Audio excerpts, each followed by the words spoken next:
Hola a todos. Hoy os hablaré de un tema muy curioso. En China, el uso de productos aromáticos se remonta a nada menos que a 6.500 años atrás.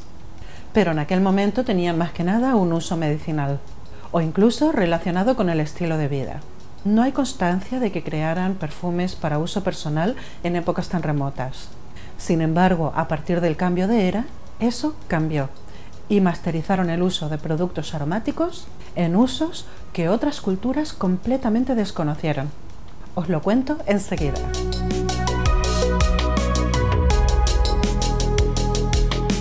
Durante la China imperial, hace unos 2200 años atrás en el tiempo, se usaban las fragancias como ritual diario, porque se pensaba que el uso de productos aromáticos elevaba la calidad de vida y también calmaba la mente y el espíritu y purificaba el espacio, por lo que los chinos antiguos se rodeaban de productos aromáticos todo el tiempo.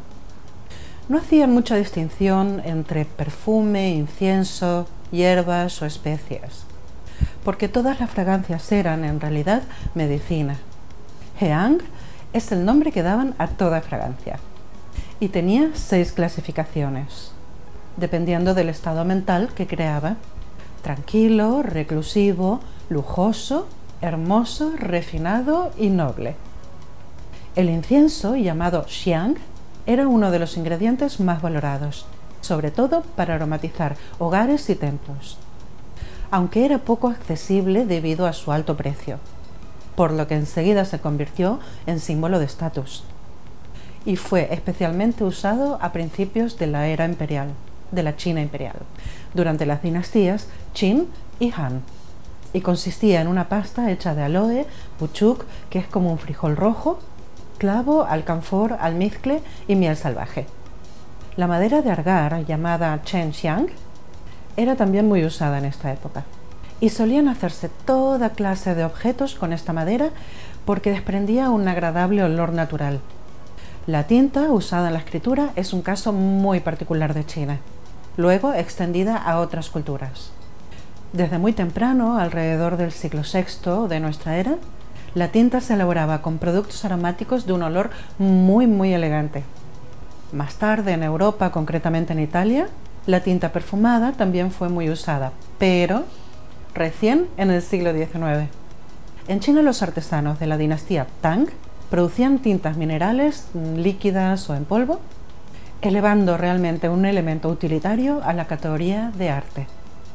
El carbón o el hollín, producido de quemar aceites en hermosos quemadores, se mezclaba con goma animal, de ciervo, mono o cabra, para elaborar una pasta que luego se colocaba en moldes para crear unas hermosas barras de tinta decoradas, usadas por calígrafos, escribas y artistas.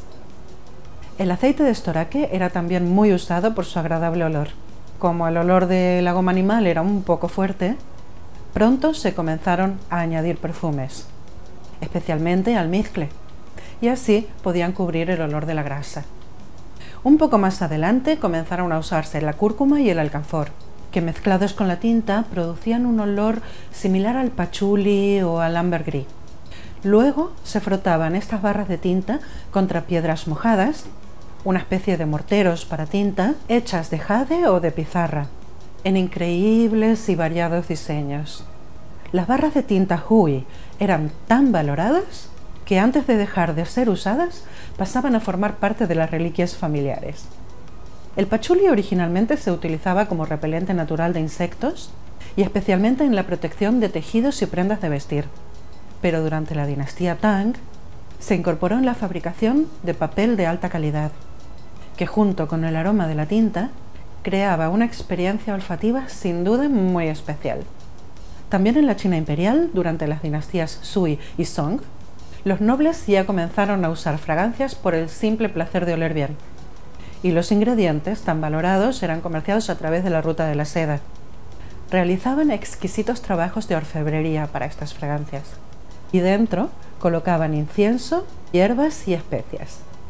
De la misma época datan las famosas bolsitas perfumadas, que eran como unos saquitos de tela o de hilo de oro, cuyo interior contenía hierbas aromáticas.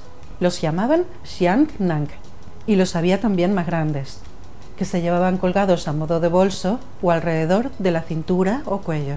Los diseños de los saquitos también tenían un significado. Por ejemplo, se bordaban animales feroces, como por ejemplo tigres o leopardos, en saquitos para niños, para que crecieran fuertes, vigorosos, sanos.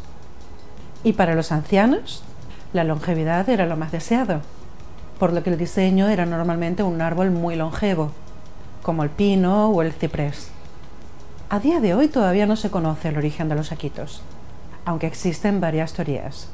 A mi parecer, los objetos de orfebrería que los contienen se parecen bastante a las pommes d'Ambre de la época medieval europea a partir del siglo XI, lo que me hace pensar que fue China la real pionera de estos objetos de orfebrería medievales, que hacían de contenedores para pastas fragantes y hierbas aromáticas. Y me imagino que fueron llevadas a través de la ruta de la seda por los cruzados, mercaderes y comerciantes de la época hacia Europa. En cuanto a perfumes femeninos y masculinos, había ciertas distinciones en la antigua China. El aroma del incienso era considerado tanto para hombres como para mujeres, pero existía una mezcla de flores, sobre todo una mezcla de loto, lirio y crisantemo llamada néctar, que era clasificada como perfume femenino. Las bolsitas o xiangnang eran también para ambos sexos, aunque existían ligeras diferencias, ya que su uso para los hombres alrededor de la cintura era más algo con fines rituales, mientras que para las mujeres era más un objeto decorativo, colgado al cuello como un collar o debajo del brazo como si fuera un bolso, y también lo usaban como una forma de mostrar su charme femenino, sus sentimientos y sus emociones. Pero será con las dinastías Yuan, Ming y Qing que la perfumería alcanzará su más alto nivel de popularidad. Los saquitos perfumados son ya un elemento de uso cotidiano y muchas veces eran presentados como regalo e incluso como muestra de amor, xiuku. Y hasta aquí hemos llegado por hoy, espero que os haya gustado mucho y os veo en el próximo vídeo.